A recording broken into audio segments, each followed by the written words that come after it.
안녕하십니까? 잘 지내셨어요? 오늘도 그 말씀 들을 때 지도 참고하시면 좋을 것 같아요. 자, 오늘 말씀 제목은 간절한 마음으로 말씀을 받고입니다. 요절을 다 같이 한번 읽어볼까요? 시작.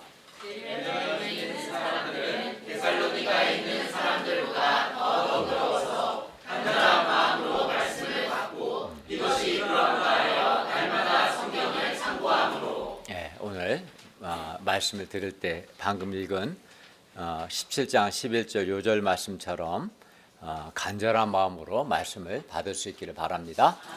기도하겠습니다. 은혜로우신 주님, 오늘도 우리가 살아계신 성부, 성자, 성령 하나님께 예배 드릴 수 있도록 은혜 주심을 감사합니다. 우리가 드리는 예배가 주님께 감사하고 주님을 찬송하며 주님을 기쁘시게 하는 예배가 되게 하여 주십시오. 주께서 우리의 많은 죄와 허물을 예수님의 피로 용서해 주시고 이 시간 하나님의 말씀으로 은혜와 복을 주십시오.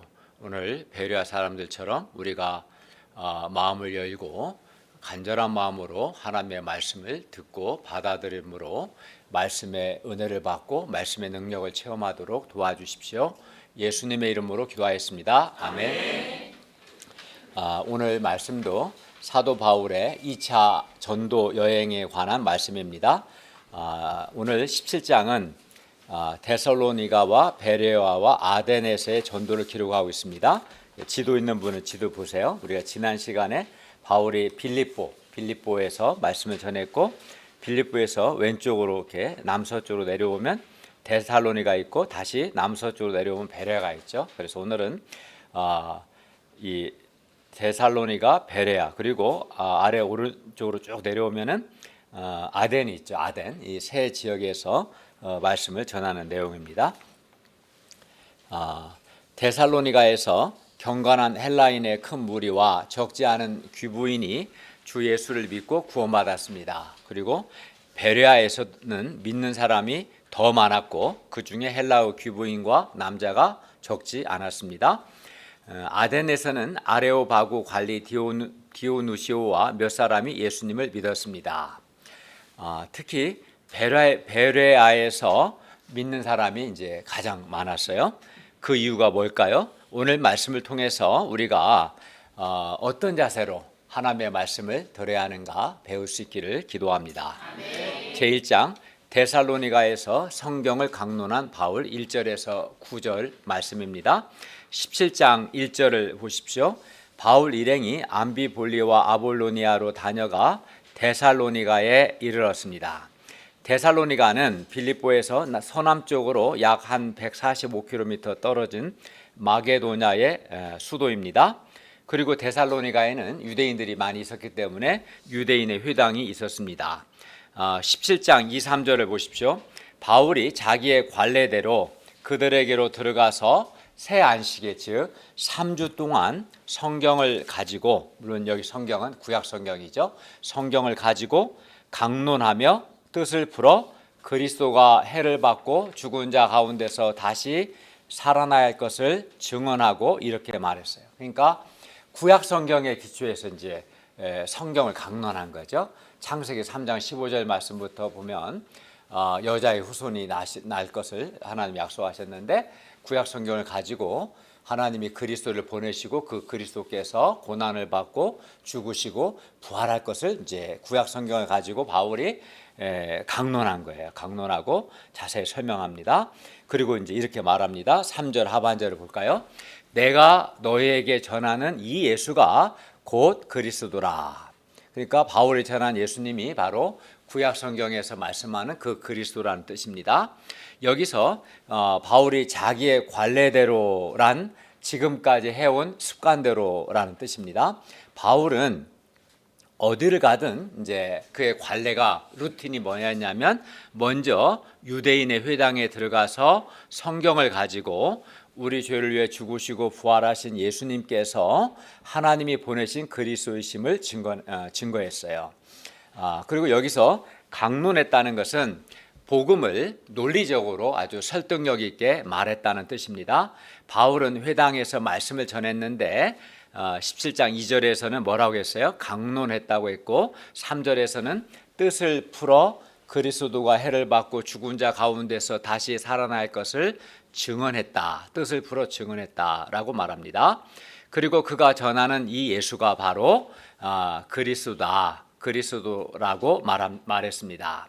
바울은 구약 성경을 가지고 구약 성경에는 그리스도에 대한 예언이 많이 나와 있어요. 창세기 3장 15절부터 이사야 말씀이든 많은 말씀들이 그리스도에 대해서 말씀하는데 구약 성경을 가지고 바울은 그리스도는 이제 구원자죠. 하나님이 약속하신 구원자인데 이 그리스도의 고난과 죽으심, 부활에 대해서 그러니까 갑자기 예수님이 오신 게 아니고 하나님 몇천 년 동안 그리스도에 대해서 약속하신 거지. 그리스도께서 어디서 나시고 그리스도께서 어떠한 고난을 받으시고 그리스도께서 우리 죄를 위해 죽으시고 그리스도께서 부활하실 것을 구약 성경에 하나님 약속하셨는데 이 구약 성경을 가지고 그리스도의 고난과 죽으심, 부활 그리고 예수님 나사렛 예수님께서 구약 성경이 말씀하는 바로 그 그리스도이시다라는 것을 어떻게 강론했다는 논리적으로 설득력 있게 설명했습니다. 그러니까 바울은 아주 유능한 성경 선생인 거죠. 구약 성경의 기초에서 그리스도의 고난, 죽으심, 부활에 대해 설명하고 또 예수님이 바로 구약 성경 예언하신 바로 그 그리스도 구원자다 이렇게 설명한 겁니다. 뿐만 아니라 데살로니가전서 1장 5절을 보면 이때 사도 바울은 데살로니가에서 복음을 전할 때 말로만 그들에게 말한 것이 아니라 오직 능력과 성령과 큰 확신으로 했다고 말합니다.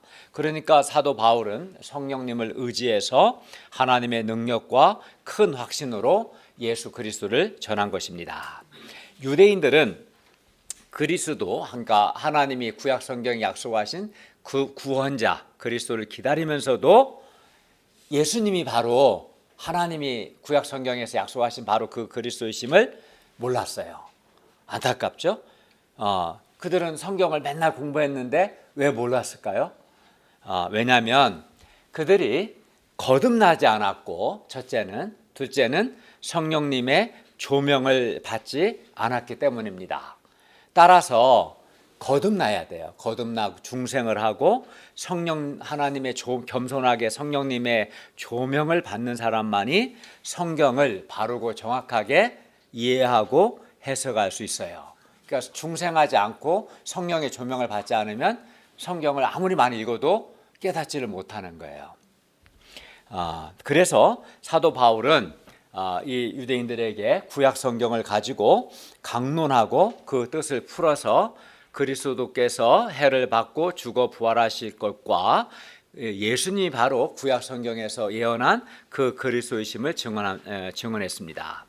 바울이 어디를 가든 그의 설교의 핵심은 예수님이 그리스도라는 것, 그리스도로서 예수님의 고난과 죽으심과 부활이었고, 그리고 이는 구약 성경의 성취로서 예수님이 바로 하나님이 약속하신 그 그리스도, 즉 구원자라는 뜻입니다.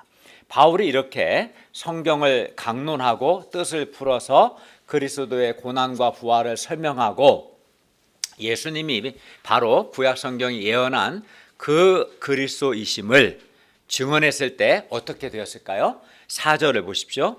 그 중에 어떤 사람 곧 경건한 헬라인의 큰 무리와 적지 않은 귀부인도 고난을 받고 바울과 실라를 따랐습니다. 여기서 경건한 헬라인의 큰 무리와 적지 않은 귀부인들은 유대인 회당에 참석하는 헬라인들, 유대인이 아닌 헬라인들을 가리키는데요. 이들은 유대교로 개종을 하지는 않았지만 이들은 구약 성경과 여호와 하나님을 믿는 이방인들이었어요.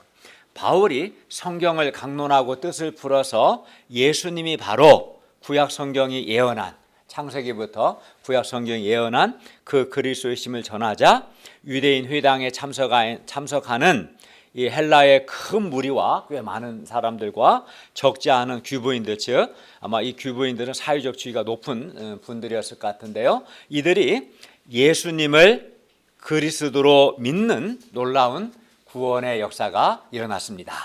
그러니까 바울이 성경을 가지고 강론했을 때 이들이 예수님을 믿고 구원받는 역사가 있었던 것이죠.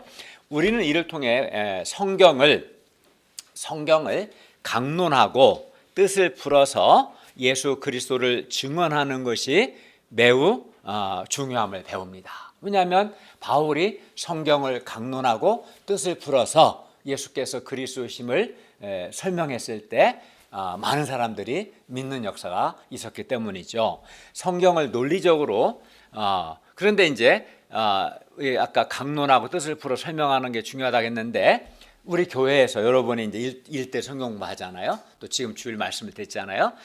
현재 우리 교회, 우리 한강 교회에서 여러분들이 하고 있는 성경 공부, 또 지금 주일 말씀, 주일 설교가 바로 성경을 강론하고 뜻을 풀어 자세하게 설명하는 방식인 거예요. 우리가 지금 하는 것이 사도 바울이 했던 그 방식을 그대로 하고 있는 겁니다. 성경을 논리적으로 설득력 있게 가르치고 뜻을 풀어 자세하게 설명할 수 있는 실력 있는 성경 선생이 있을 때 하나님의 말씀의 역사가 일어납니다. 우리 가운데도 성경을 강론하고 뜻을 풀어 설명했을 때 많은 사람들이 예수님을 그리스도로 믿고 따르는 역사가 이미 일어났고 지금도 일어나고 있습니다.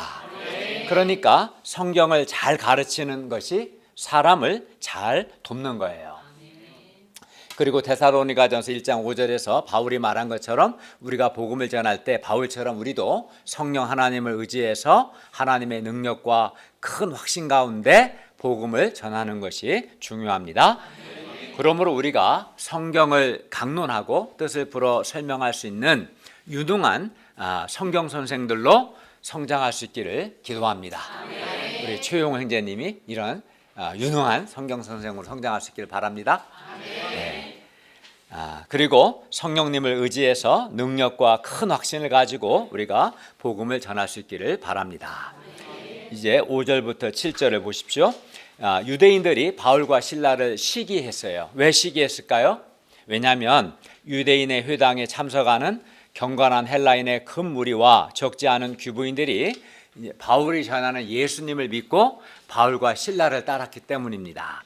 그리고 이것은 아마도 유대인들의 회당 입장에서는 큰 손실이었을 겁니다. 그래서 유대인들은 이를 시기하여 저자의 어떤 시장의 어떤 불량한 사람들, 오늘 뭐라고 그래요? 용역이라고 그러죠. 용역. 용역들 불러서 데리고 때를 지어 성을 소동하게 하여 야손의 집에 침입하여 바울과 실라를 백성에게 끌어내려고 찾았습니다. 그러나 발견하지 못함에 야손과 몇 형제들을 끌고 읍장들 앞에 가서 소리질렀습니다. 6절 하반절 7절을 볼까요? 천하를 어지럽게 하던 이 사람들이 여기도 이름에 야손이 그들을 맞아 들였도다. 이 사람들이 다 각각 가이사의 명을 거역하여 말하되 다른 임금 곧 예수라 하는 이가 있다 하더이다. 유대인들은 바울과 실라가 천하를 어지럽게 한다. 즉 정치적인 혼란과 선동을 야기한다. 가이사의 명을 거역한다. 이런 적이 없는데 이런 거짓말을 했습니다. 이런 사람은 무고죄로 처벌해야 하는데 어쨌든 거짓말한 거죠. 8, 9절 보십시오. 무리와 읍장들이 이 말을 듣고 소동하여 야손과 그 나머지 사람들에게 보석금을 받고 놓아주었습니다.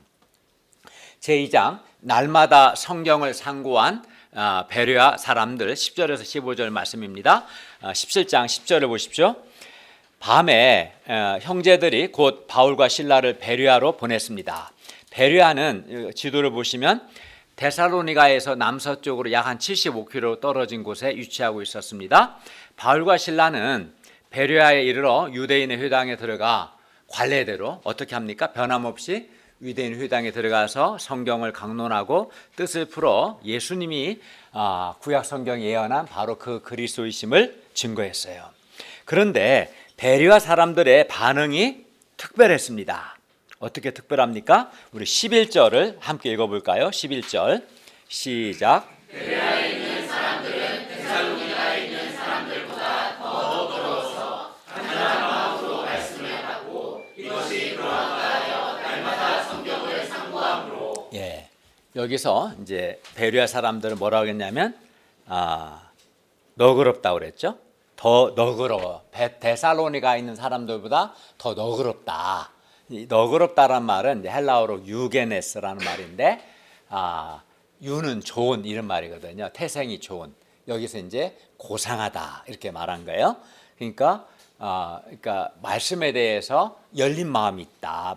하나님의 말씀에 대해서 마음이 열려 있는 좋은 마음, 좋은 바른 자세로 하나님의 말씀을 들었다는 거예요. 이것을 유게네스. 데살로니가 있는 사람들보다도 더, 그들도 괜찮았지만 더 너그러웠다 표현했는데, 아마 너그럽다는 표현보다는 고상하다 이런 표현이 좀 더 맞을 거예요. 말씀을 듣는 태도가 바른 것을 고상하다라고 표현한 겁니다. 그리고 여기서 또 뭐라고 그래서 간절한 마음으로 말씀을 받아들였다. 이 말은 열심을 가지고 소원을 가지고 하나님의 말씀을 받아들였다는 것을 의미합니다. 여러분은 지금 어떻게 말씀을 듣고 있어요? 베리아 사람들처럼 우리 백예준 형제님은 들으려고 노력하는 것 같아요. 얼굴 표정이. 그렇죠. 베리아 사람들 같이 마음을 열고 간절한 소원을 가지고 열심을 가지고 하나님의 말씀을 지금 들을 수 있기를 바랍니다. 그리고 여기서 또 베리아 사람들 상고했다라는 말은 자세하게, 상세하다 할 때 상지하여 자세하게 살펴보고 또 자기 것으로 소화하는 것을 뜻합니다. 자세히 살펴보고 자기 것으로 소화하는 것이 상고했다는 뜻인데요. 우리가 일용화양식 먹는 것, 또 말씀 공부하는 것, 특히 소감 쓰기가 중요해요. 소감 쓰기 훈련은 성경을 상고하는 것, 즉 성경을 자세하게 살펴서 자기 것으로 소화하는데 매우 유익해요. 우리가 소감을 쓰면서 성경을 상고하죠. 자세히 살피고 자기 것으로 적용하고 소화하기 때문에 그렇습니다. 베레아 사람들은 지금과 같이 이렇게 하나님의 말씀을 들을 때 베레아 사람들은 데살로니가 사람들보다 더 너그러워, 더 고상해서 곧 열린 마음으로 간절한 마음, 곧 열심을 가지고 하나님의 말씀을 듣고 그 말씀을 받아들였어요.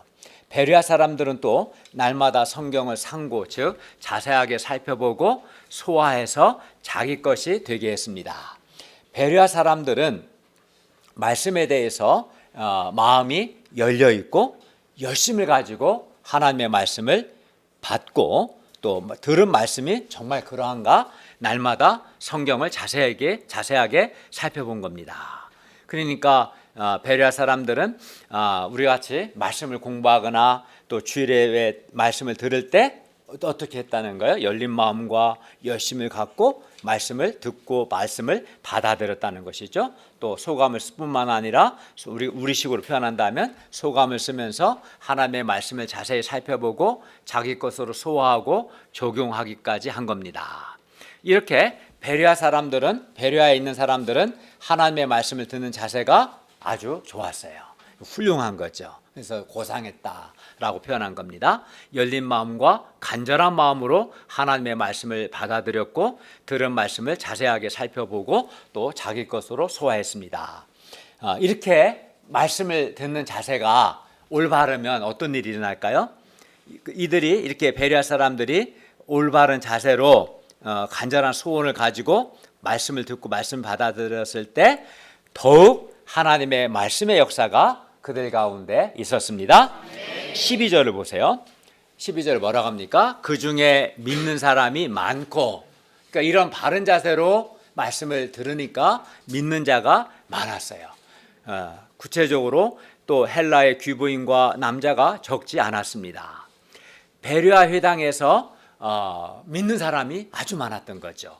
하나님의 말씀을 듣는 자세가 좋을 때, 마음을 열고 열심을 갖고 소원을 가지고 말씀을 듣고 말씀을 받아들일 때, 이게 말씀을 듣는 자세가 좋은 거죠. 이렇게 말씀을 듣는 자세가 좋을 때 말씀을 깨달아요. 그리고 말씀의 은혜를 받아요. 그리고 소망이 눈 좀 떠요. 그리고 소망이 아니라 참송이구나. 그리고 믿음이 생기고 믿음이 자라게 되는 거죠. 그렇게. 그러니까 말씀을 듣는 자세가 바를 때 소원을 마음을 열고 소원을 가지고 하나님의 말씀을 듣고 받아들이면 어떻게 돼요? 말씀을 깨닫고 말씀의 은혜를 받고 믿음이 생기고 믿음이 자라고 또 말씀의 능력을 체험하게 되는 거예요. 그러니까 말씀을 듣는 자세와 다 관련돼요. 말씀을 깨닫고 말씀의 은혜를 받고 또 주를 믿는 것은 말씀을 듣는 자세와 아주 밀접한 관계가 있습니다.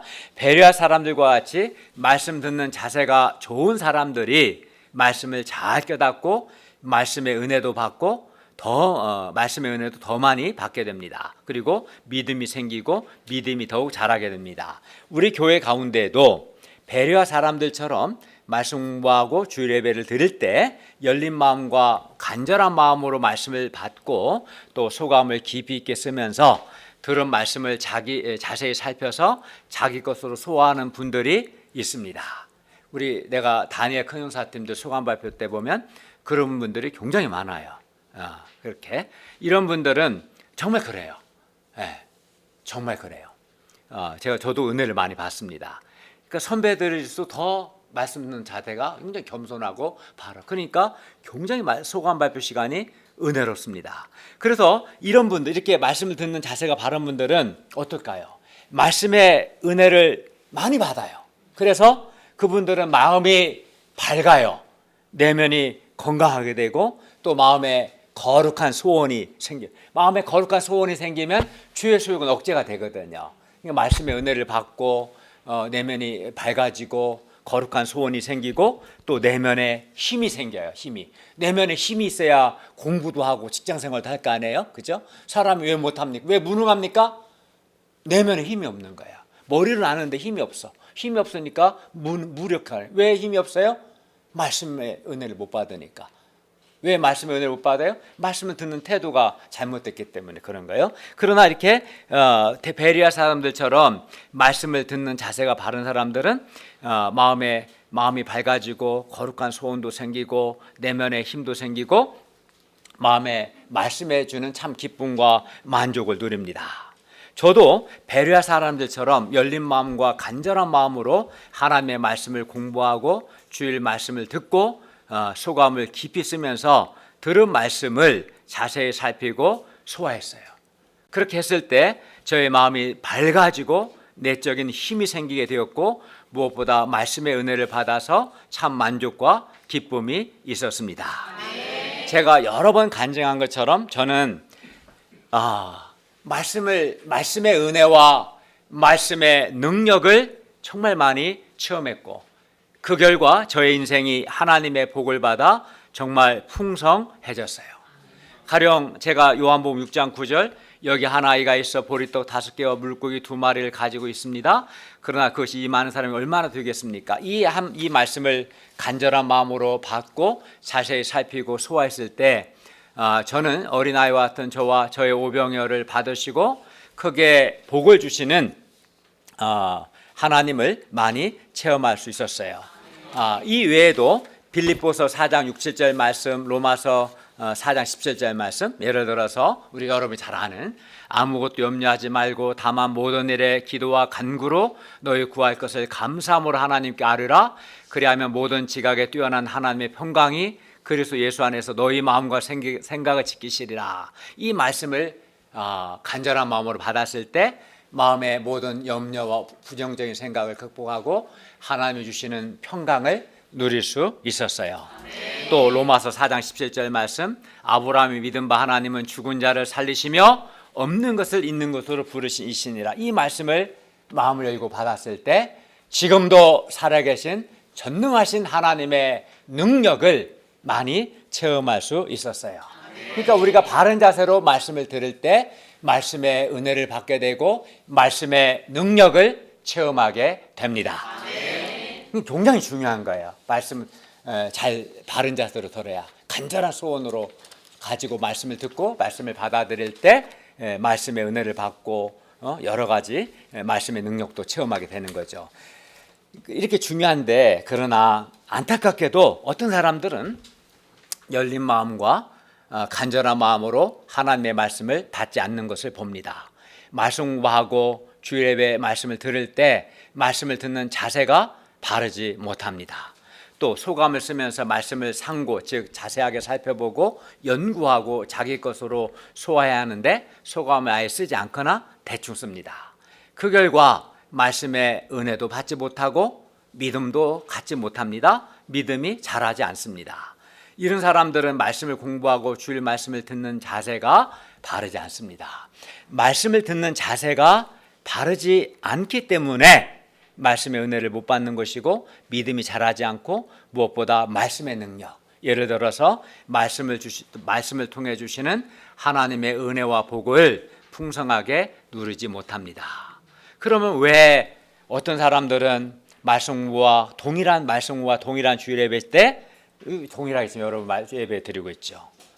열린 마음과 어떤 사람은 간절한 마음으로 말씀을 듣는데 어떤 사람은 왜 그렇지 않는 것일까요? 왜 그럴까요? 왜 이런 차이가 있는 걸까요?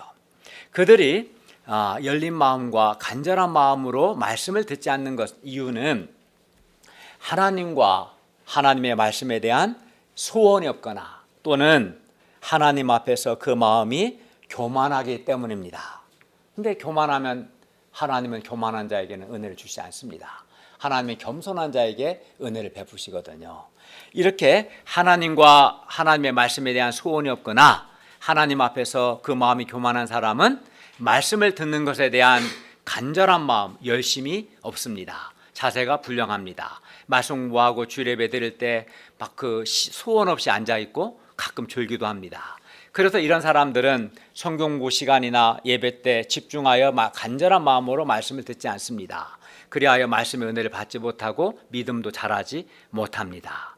하나님의 말씀은 말씀을 듣는 사람에게 빛이 되고 생명이 되고 내면의 힘이 되고 참 기쁨과 만족이 되는데 말씀이 주는 이러한 은혜를 누리지를 못하는 거예요. 안타깝죠. 우리가 말씀을 깨닫고 말씀의 은혜와 말씀의 능력을 체험하기 위해서, 즉 하나님의 말씀이 나에게 빛이 되고 생명이 되고 은혜가 되고 힘이 되고 기쁨이 되기 위해서, 그리고 우리가 믿음이 생기고 믿음이 자라기 위해서는 어떻게 합니까? 열린 마음과 간절한 마음으로 말씀을 듣고 말씀을 받아들이고 또 소감을 쓰면서 성경을 자세하게 살펴서 나의 것으로 소화해야 합니다. 이렇게 말씀을 듣는 태도를 바꾸면 그 사람 인생은 완전히 180도 달라지게 될 것입니다. 그러므로 우리도 베레아 사람들과 같이 성경 공부하고 주일 예배 말씀을 들을 때 열린 마음과 간절한 마음으로 하나님과 말씀에 대한 간절한 소원과 겸손한 마음으로 하나님의 말씀을 듣고 말씀을 받을 수 있기를 바랍니다. 그리고 소감을 쓸 때도 성경을 자세하게 살펴보고 자기 것으로 소화할 수 있기를 바랍니다.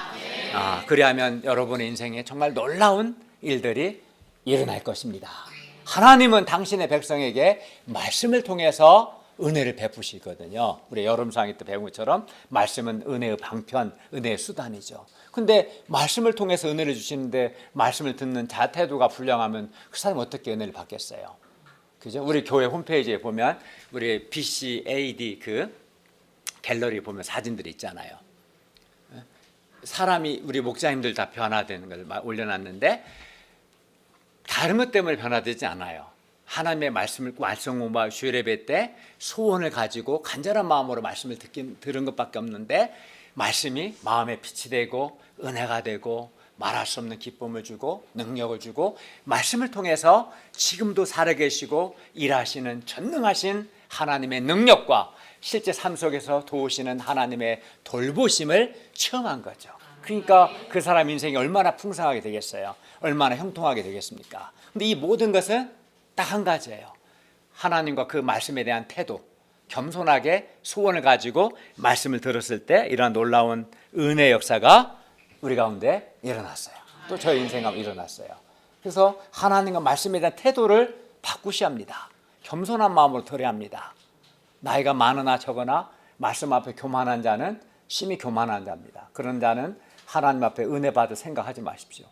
영원히 은혜를 못 받을 겁니다. 하나님 앞에 겸손해야 합니다. 말씀 앞에 겸손한 자에게 주께서 은혜를 베푸십니다. 13절을 보십시오. 데살로니가에 있는 유대인들은 바울이 하나님의 말씀을 베레아에서도 전하는 줄을 알고 베레아까지 와서 무리를 움직여 소동하게 했습니다. 그들은 아주 잘못된 열심으로 하나님의 원수 노릇했습니다. 14절을 보십시오. 이에 베레아 형제들이 바울을 내보내어 바다까지 가게 하되 실라와 디모데는 아직 거기 베레아에 머물렀습니다. 15절입니다. 바울을 인도하던 사람들이 바울을 데리고 배를 타고 아덴까지 이르러 바울에게서 실라와 디모데를 자기에게로 속히 오게 하라는 명령을 받고 베레아로 떠났습니다. 물론 바울은 아덴에서도 복음을 전합니다. 바울은 어떤 경우에도 복음 전하는 것을 중단하지 않습니다. 제3장 아덴에서 창조와 부활과 심판을 증거한 바울 16절에서 34절 말씀입니다. 아덴은 헬라 최고의 지성과 문화의 도시로서 여신 아테네에서 유래했는데 아덴에는 수많은 신전들이 있었습니다. 사람을 만나는 것보다 우상을 만나는 것이 더 쉬울 만큼 아덴에는 우상들이 아주 많았습니다. 제가 그리스에 갔을 때 박물관에 간 적이 있었는데 정말 그 우상들이 아주 많습니다. 다양한 종류 우상들이 많습니다. 16, 17절을 보십시오. 바울은 아덴에 우상이 가득한 것을 보고 마음에 격분했습니다. 영적으로 분노한 것이죠. 그리하여 회당에서는 유대인과 경건한 사람들과 또 장터에서는 날마다 만나는 사람들과 변론했습니다. 18, 19절을 보십시오. 어떤 에피쿠르스와 스토아 철학자들도 바울과 정론했습니다. 18절 하반절입니다.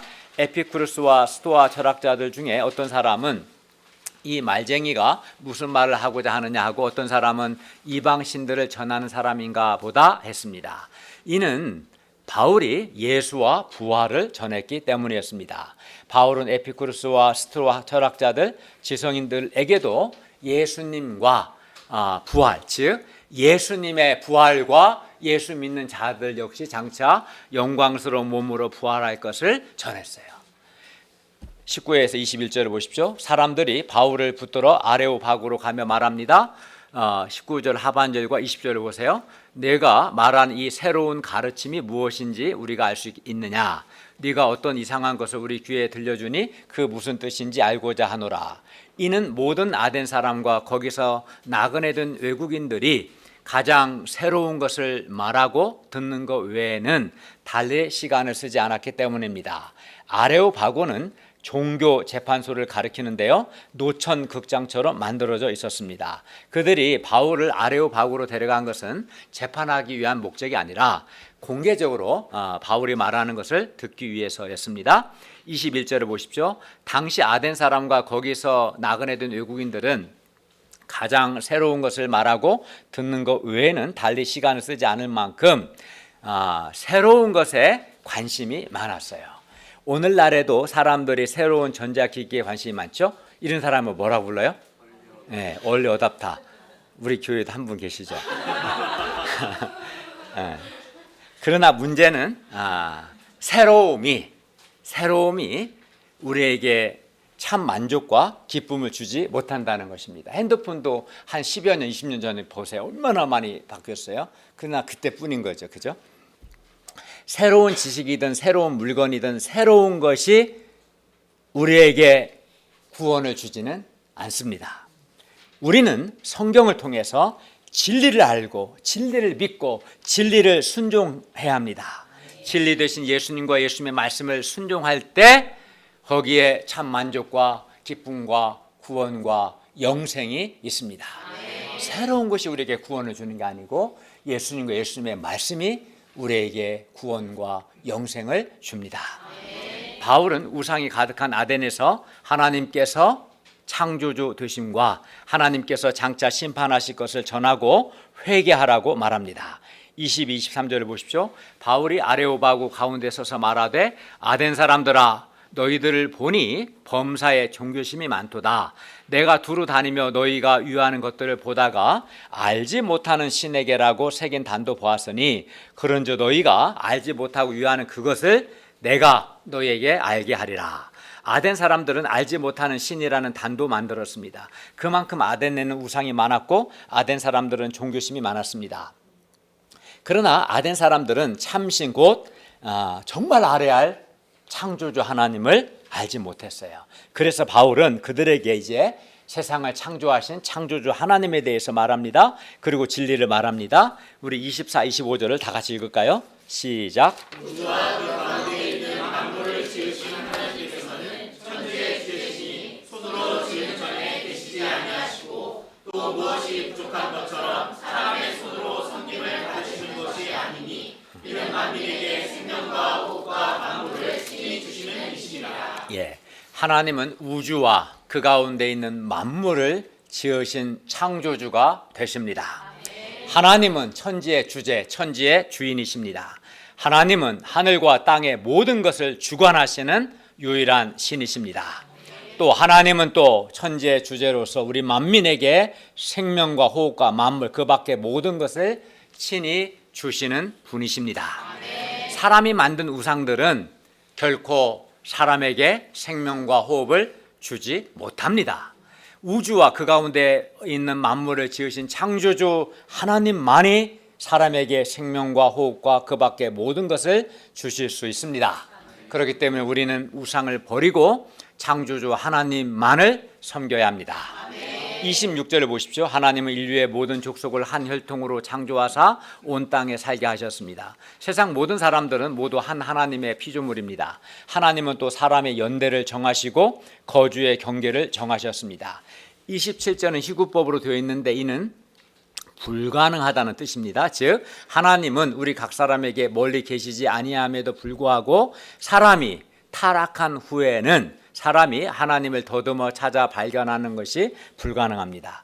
따라서 사람이 하나님을 발견하고 만나기 위해서는 특별 계신 성경을 공부해야 합니다.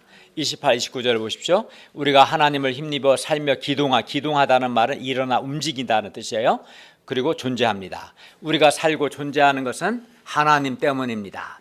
하나님의 도우심이 없다면 우리는 존재할 수도 살 수도 없습니다. 하나님이 나의 생명을 거두시면 우리는 이 즉시 죽습니다. 하나님이 내게 건강을 주지 않으면 우리는 아무것도 할 수 없어요. 공부도 할 수 없고 또 직장도 다닐 수 없겠죠. 그리고 우리는 하나님의 소생입니다. 그러므로 우리는 어떻게 해야겠습니까? 29, 30절을 다 같이 읽겠습니다. 시작. 이와 같이 하나님의 소생이 되었은즉 하늘을 불이나 은이나 은혜가 사람의 기술과 보안으로 생긴 것들과 같이 여길 것이 아니니라. 알지 못하던 시대에는 하나님이 간과하셨거니와 이제는 어디든지 사람에게 다 명하사 회개하라 하셨으니. 예, 알지 못하던 시대에는 하나님이 간과하셨다는 것은 사람들이 우상을 만들어 섬긴 것으로 인해서 아직까지 심판하지 아니하셨다는 뜻입니다. 그러나 이제는 어디든지 사람에게 다 명하셔서 회개하라고 말씀합니다. 그러므로 우상을 섬기는 데서 방향을 바꿔 이제 하나님만을 바르게 섬겨야 합니다. 사도 바울은 사람이 왜 회개해야 하는가 그 이유를 말씀합니다. 31절을 보십시오. 이는 정하신 사람 곧 예수 그리스도로 하여금 천하를 공의로 심판할 날을 작정하시고 이에 그를 죽은 자 가운데서 다시 살리신 것으로 모든 사람에게 믿을 만한 증거를 주셨기 때문입니다.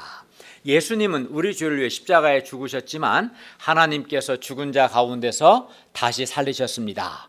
그렇기 때문에 우리는 예수님의 이 부활을 통해서 예수님을 믿을 수 있습니다. 뿐만 아닙니다. 이 예수님은 하나님 우편에 지금 계시는데 장차 이 세상을 심판하시는 심판장으로 오셔서 천하를 공의로 심판하십니다. 믿지 않는 자는 불못에 던져 영원토록 밤낮으로 고통하게 하십니다. 그렇기 때문에 우리는 지금 바로 회개해야 합니다. 즉 우상을 버리고 창조주 하나님을 섬기며 예수님을 믿어야 합니다. 특히 우리 시대의 돈과 쾌락과 물질주의와 세상 성공이라는 우상을 버리고 우리를 지으시고 우리에게 생명과 호흡을 주시고 우리로 걷게 하게 하시고 우리를 살게 하시는 창조주 하나님만을 섬겨야 합니다. 그렇지 않으면 심판을 받습니다. 교회를 다니면서도 우리에게 생명과 호흡과 그 밖에 모든 것을 주시고 우리로 살며 걷게 하시는 하나님보다 실제로는 돈이나 물질이나 권력이나 사람을 의지한다면 그것은 사실은 우상 숭배하는 겁니다. 32절을 보십시오. 그들이 죽은 자의 부활을 듣고 조롱도 하고 어떤 사람은 이 일에 대하여 다시 듣겠다고 했습니다. 34절을 보십시오. 그 중에 몇 사람이 바울을 가까이 하여 믿었는데 아레오바고 관원 디오누시오와 다말이라 하는 여자와 또 다른 사람들도 있었습니다. 당시 아레오바고 법정은 재판관 91에서 104명으로 구성되었다고 합니다. 그런데 아레오바고 관리 디오누시오가 바울이 전한 복음을 듣고 예수님을 믿었습니다. 아레오바고 관리는 당시 최고의 지성인인데 복음은 아덴의 지성사회를 뚫고 들어갔습니다. 예수님의 십자가의 죽으심과 부활의 복음은 인종이나 신분이나 학식을 뛰어넘어 역사합니다. 그러므로 우리가 이 복음에 대한 확신을 갖고 누구에게나 하나님께서 창조주 되심과 하나님의 심판과 예수 그리스도의 죽으심과 부활과 예수님께서 그리스도 우리의 구원자 되심을 전할 수 있기를 기도합니다. 결론입니다. 데살로니가에서처럼 복음을 전하는 사람이 말씀을 강론하고 풀어 설명할 때, 그리고 성령님을 의지하여 확신 가운데 말씀을 전할 때 예수님을 믿는 말씀의 역사가 일어납니다.